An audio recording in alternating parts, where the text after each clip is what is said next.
ৰাতিপুৱাই খৰখেদাকৈ মাক থবলৈ আহিবলগীয়া হ'ল। কথাটো হ'ল ৰাতিপুৱাৰ বতৰটো একদম কুঁৱলীয়া আৱৰি ধৰিছে। এই বতৰটো সোৱাদ ল'বলৈকে আজি সোনকালে উঠিলো। আজি মানে জুই ফুৰাই থকাহে কথা।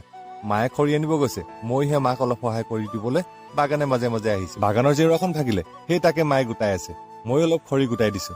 ক'তনো অকলে ইমান সোপা গোটাই নিব পাৰিব। মেইন কথাটো হ'ল আইতাৰ কাৰণে খৰি গোটাবলগীয়া হৈছে। এই ঠাণ্ডাখনতনো জুই নুফুৰাই কি ফালে মাৰ লগত বাৰীৰ ফালে ওলাই আহিছো। কচু কেইডালমান দেখিছিলো, সেই তাকেহে নিবলৈ আহিলো। কচুবোৰ সৰু সৰু হৈ আছে, খাবলৈ কিন্তু বৰ সোৱাদ। মই গোটেই জোপাকে লৈ লৈছো, ঘৰতহে বাচিমগে আৰু। পালো দেই কেইডালমান।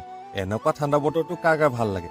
মোৰ কিন্তু বৰ মজা লাগে। বতৰৰ আমেজ লৈ থাকোতে এইফালে মা গালি খালো। মা মানে অধিৱেশন যায়, এনেও দেৰি হৈছে, তাতে মই ধেমালি লগাই আছো। আমাৰ ইয়াত শংকৰদেৱ সংঘৰ অধিৱেশন চলি আছে, সেই তাকে মাক খবলৈ আহিলো। মোৰ ওপৰত মায়ে খং কৰিছে, ভাগৱ ভ্ৰমণ নাপালে। আৰু এইফালে হোটেলতে সোমাই গৰম গৰম পুৰি চব্জি খাব লৈছো। ৰাতিপুৱাই মানে ভাতটো খাব মন নাযায়, পুৰি চব্জিকে খাই লৈছো।